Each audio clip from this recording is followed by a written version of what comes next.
Black resistance is, first of all, as American as apple pie. Because let's be clear, the founding fathers, and when this country was founded, it was founded on resistance. They were not going to allow the British to exploit them. No taxation without representation. So Africans also said, you will stop exploiting me as well. You are making us work against our will. And we held America's feet to the fire and said, we are going to prick your consciousness. How dare you fight against the British, start your own country in the name of freedom and enslave Africans, and then tell the awful lies that, oh, well, they're not fully human. Shame, shame, shame. And I'm proud to be a descendant of Black resistance that said, no, you will acknowledge us as full human beings. Stop with these lies. And isn't it funny what we're seeing today? How lies have permeated our political system and people are still believing them. And people are told, don't believe your lying eyes, even though they see things crystal clear. So this is the same playbook, 300 years old. And we have to embrace the truth with peace and with love. You know why the family that once owned my family is collaborating with me? Because I came with an olive branch, and I came with a sword of truth, not a sword of violence, not a sword of anger, but a sword of truth, a gentle sword. And the truth, you don't have to scream, you don't have to shout, you don't have to make anyone feel bad or guilty, but the truth will stand on its own. My family was exploited on this plantation, and I need your help to find an American hero. Now, what say you? What can anyone say to that? What can anyone say to that? So to me, that's what Black resistance is. Coming in peace, but coming with the truth. Sometimes the truth hurts. Sometimes the truth is a tough pill to swallow, but we all must swallow it if we want to live in a sphere of truth. Right now, we have so many people who choose to live in a sphere of make-believe. Well, we see how destructive that's been to our political discourse. That is very painful. You can't reason with someone who's living in a fairy tale world. It's like, hello, how many figures do I have? You see 9 when I have a 8. So, we have to get people to see clearly and honestly and deal with their own prejudices. And, maybe we all have prejudices, right? We were all raised by someone. Not everyone was raised by open-minded people. But all we can do is hope that people open their hearts and minds and just listen. Stop with the branding. Stop with the, aggressive tactics and the gaslighting. We don't need that. Let's just talk about what really happened. Let's just talk about what really happened and make it, as Malcolm X used to say, make it plain. You don't have to make anyone feel bad about themselves, but let's just make it plain. And then let's move forward with ideas and solutions. And that's where this is really going, because we could talk all day. A speech is a dime a dozen. Everyone wants to give a speech, but let's talk about solutions. And that's my big thing. What are the solutions? Where are we going here? Are we just talking for the sake of talking and sucking up oxygen? Or do we really have a path to healing? And that's where I think I'm different from so many other speakers. I never leave without the road ahead, the road to healing, the path, the solutions. And that's why I stay in schools. That's what advances the conversation. That's the action word. When you talk to students, the action word is what now? What are you going to do, young student? Because we are turning this world over to you. We're not going to be here in 100 years. Education, to your point, is key. It is so important to teach people, don't judge things at face value. I know it's painful to look at the situation we're all now seeing play out on our nightly newscast, but don't judge it at face value. It's easy to say, oh, what do you expect? Oh, but it's more difficult to say, what role did Jim Crow play in this?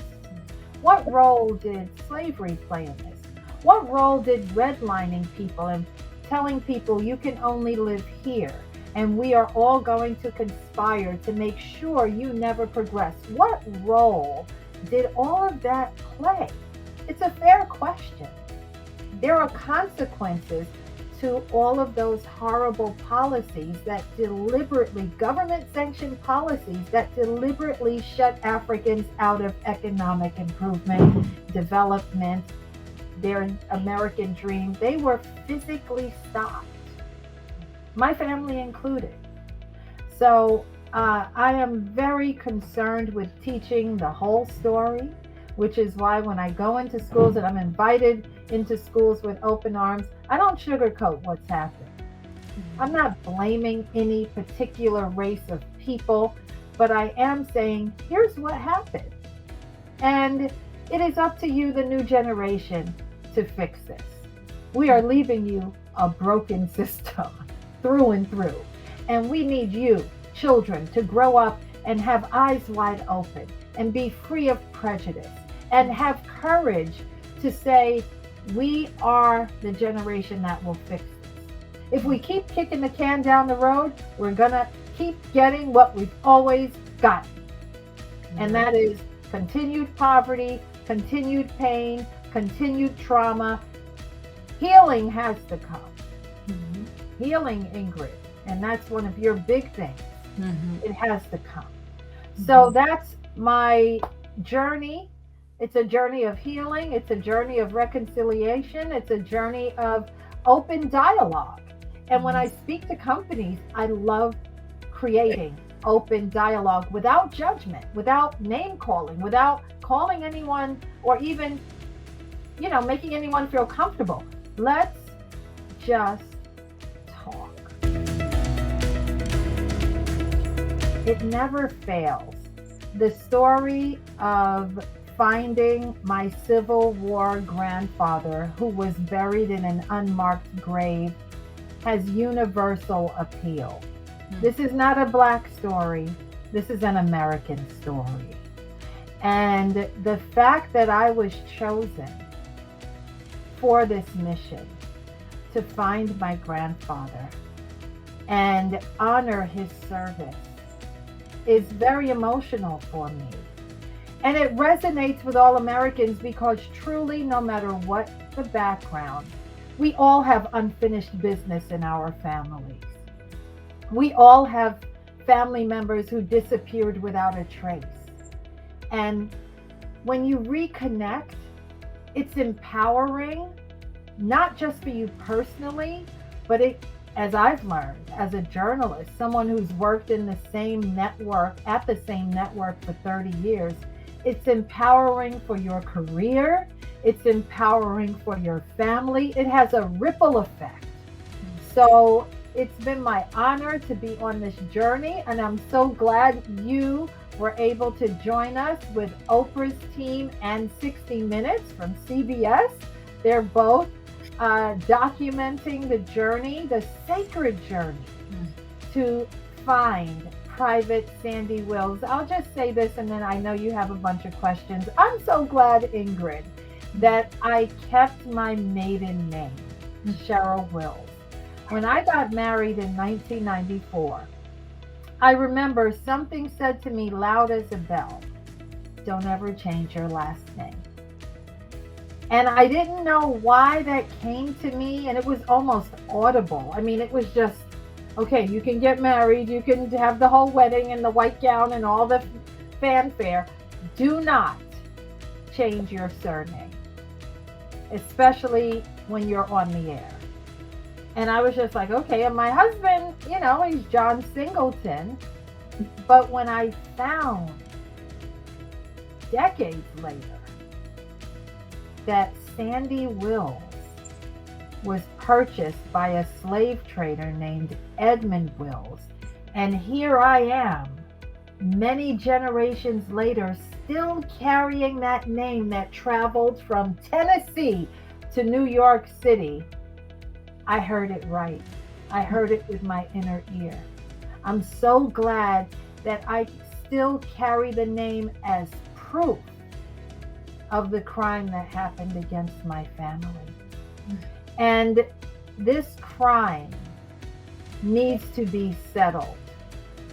And when I say crime, I mean the robbery of our original name, of our identity, of our culture.